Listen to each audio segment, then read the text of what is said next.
Welcome to Eureka Math. I'm Mr. Schenkel. This is Grade 8, Module 4, Lesson 18. Let's get started. Well, we're going to use slope-intercept form to investigate these lines and see if we can identify how these lines are formed using the slope-intercept form. So the first thing we want to look at is the y-intercept, and that's the b in y equals mx plus b. b is the y-intercept. So we can see that this line is going to cross the y-axis at the point 0, 3, which puts us right there. That's the y-intercept. And then using the slope, 1/2, we can tell where the next point is just by following the directions of the slope. And this 1/2 means up 1 and to the right 2. So from the y-intercept, if I go up 1 and then go to the right 2, that puts me at another point on the line. And I could continue to do that. Up 1, right 2, another point on the line. Up 1, right 2, another point on the line. Okay, so slope-intercept form allows us to graph the line based on the intercept and the slope. Let's look at B. This line is going to cross at positive 7.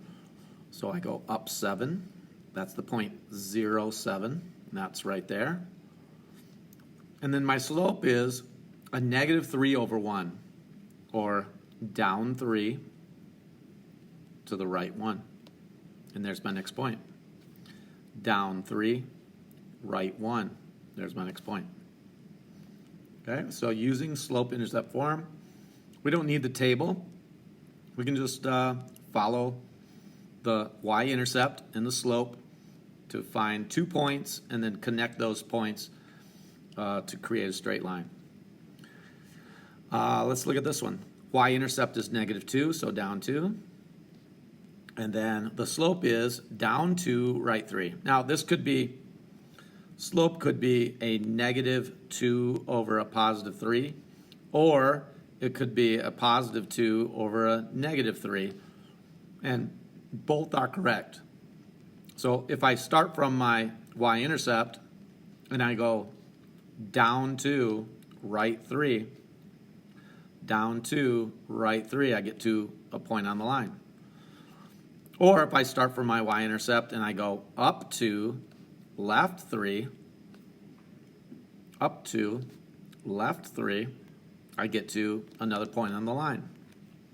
So when you have a negative slope, that negative only belongs to either the numerator or the denominator, not both. Because if it was both, it would be a negative 2 over a negative 3. And a negative divided by a negative would be a positive, and that would be a completely different slope. Okay, so that's not correct.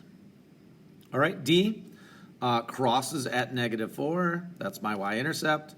Slope is up 5, right 1. Next point. All right, example 1. Graph the equation y equals 2/3 x plus 1. Well, using slope-intercept, I'm going to use the y-intercept is at plus 1, so I have a point there. And then I'm just going to follow the slope, up 2 and right 3. And there's my next point, and then I can draw a line. Let's see if I can hit this line. Yeah, it's pretty close. So there's the line created by y equals 2/3 x plus 1. Example 2. The y-intercept is a negative 2, so a point at negative 2 on the y-axis. And then the slope, well, it's negative 3/4, so that could be down 3, right 4. I get that point. Or we could interpret it as up 3, left 4. Either way, we get points on the same line, and if we draw that line, it would look like that. Example 3. We have a y-intercept of -7, so down here at -7, and then the slope is 4. That's up 4, right 1. Up 4, right 1, and then that is our line, and then we can draw the line through those 2 points. Pretty close. Okay, so slope-intercept form, very helpful in graphing these lines and seeing what they actually are. Exercise 1, graph the equation y equals 5/2 x minus 4. Name the slope and the y-intercept. Well, the y-intercept is -4. That's there.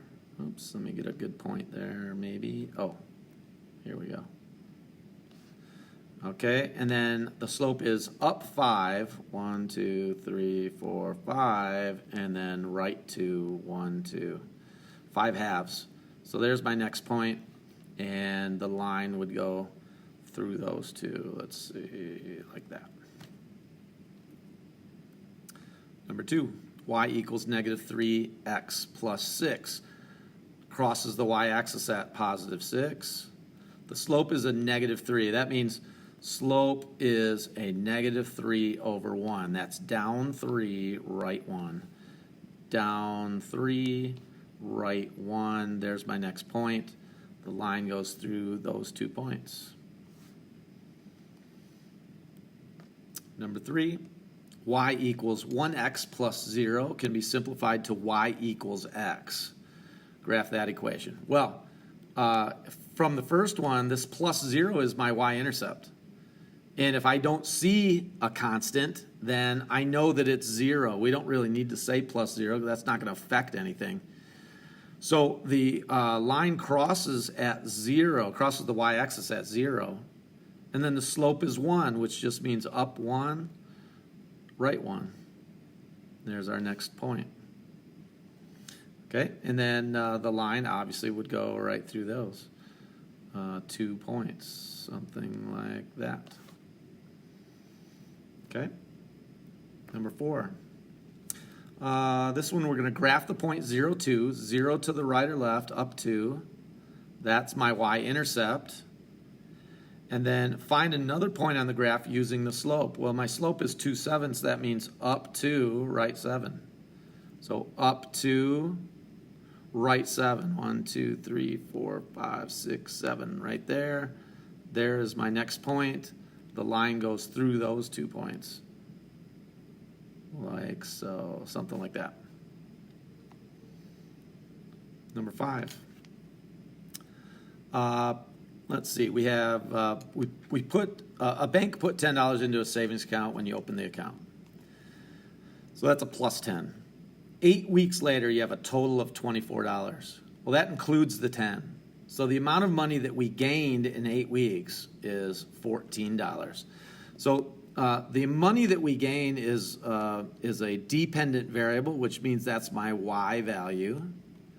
And the amount of time that it took is an independent variable, and that's my x. So I'm going to use, instead of 24, I'm going to use 14. So 14 over 8, which we can simplify to be 7/4. So that's my slope, 7/4. So the equation would be y equals 7/4 x plus the $10 that we received to begin with. And then I just need to graph it.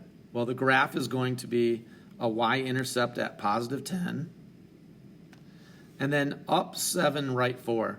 So from 10 to 17, so that's up to right there, and then right 4, and that's just 1, 2, 3, 4.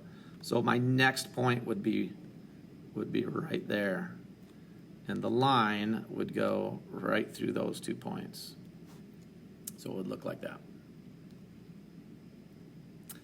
Number 6, a group of friends are on a road trip. After 120 miles, they stop to eat lunch. They continue their trip and drive at a constant rate of 50 miles per hour. Let y represent the total distance. Yes, because total distance is dependent on time. X represents the number of hours driven after lunch. x is the independent variable. Write an equation to represent the total number of miles driven that day. All right. So we need to come up with our slope. And remember, slope is the change in y. Let me get back to my pen here. Change in y over the change in x. Well, my y value is the number of miles. So the number of miles, and that's 50 miles